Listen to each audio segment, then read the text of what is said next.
next pose I'd like to look at is Downward Dog. I don't have a large yoga community in my personal life. I think a lot of my friends tend to think that yoga is just throwing yourself upside down a little bit, and there's so much more to it. And that's why I wanted to take like the staple move and break it down for myself, and to kind of say to them, well look, see how difficult it is. It's a completely valid form of exercise, and actually come and do it.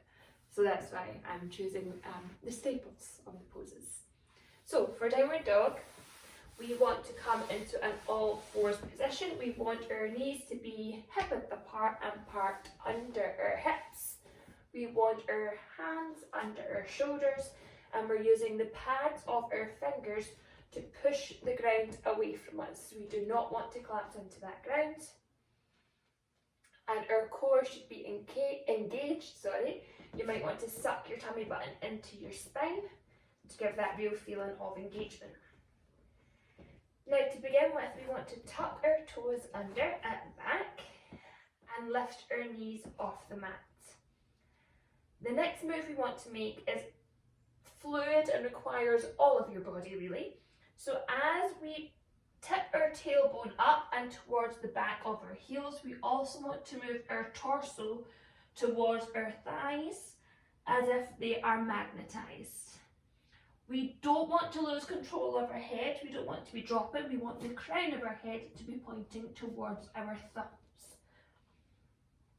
How far you get, how straight your legs are, etc. is going to be completely different from the person next to you, so do not worry about it. I would suggest to begin with keeping your knees bent.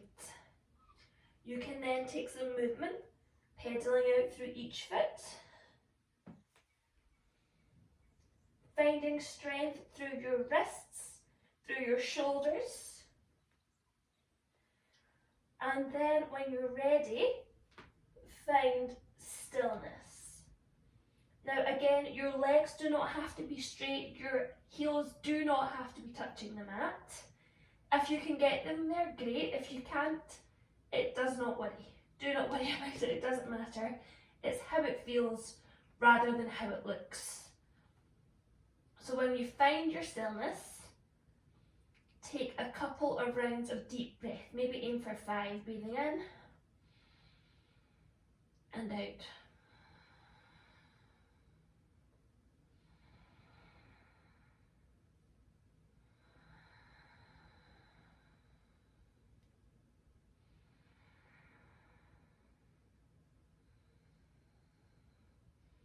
Now your fingers are really giving you the security here, so it's almost like when you're using your foot. You wouldn't be able to balance very well just on one part of your foot, so you really want to engage the base of the palms, engage all of the fingers. You're not trying to catch anything that's rolling away from you, so you don't want your fingers to be too wide. You just want them to be creating a really solid base with your pads really placed heavily into the mat. Your thumb plays probably more of a role than you think as well, a bit like your big toe. It's going to stop you from rolling in the way. So I think I'll move straight on to Anjaneyasana, which is the crescent lunge. Again, we're going to start on all fours. Knees hip width apart, parked right under your hips. Your hands under your shoulders. Your finger pads doing the work that they are supposed to be doing. Your core engaged. You might want to sink your tummy button to your spine, and we are going to lift our left leg and bring it through in between our left and our right hand. If you want, you can slide your knee back a little bit to get a deeper lunge, and we want our hips to be sinking towards the floor. Whilst they are sinking towards the floor, you still want your big toe to be facing the front and your knee to be over that. We don't want our knee splaying left or falling in the way. We want everything to be facing forward as you allow your hips to sink towards the ground. Now, it might not be comfortable to start with, but that is where our breath comes into play.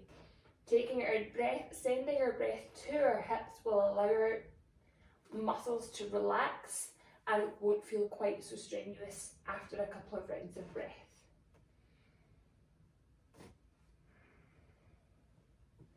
We want to fully engage this foot at the front.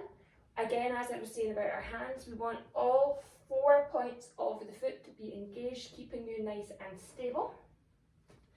And when you are ready, you can put your hand on your knee and then inhale and bring yourself up. But we're not sitting back. We still want our hips to be melting towards the floor. We're trying not to splay out our ribs here either. I have been quite guilty of that in the past, not having great control of my ribs. And I was told once to pretend you're trying to tuck them into your waistband. So that means they're coming in, your torso is remaining nice and straight, and you can grow out of your side hips.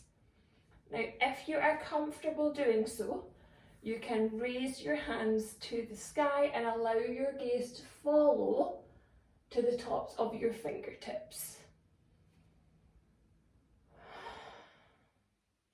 You want your shoulders to roll down your back. You don't want them to be crunched up to your ears. Shoulder blades rolling down your back, creating a gap between your shoulder and your earlobe. It's also worth noting that we're not on a tightrope. This foot should not be directly in front of this knee, otherwise we would be toppling over quite quick. We are on train tracks, and the train tracks, your hips, your body, your arms, your gaze, all facing in the one direction. To come out of this, we just move our way back down to all fours, gently bringing our knee back and finding our tabletop position, ready to do the other side.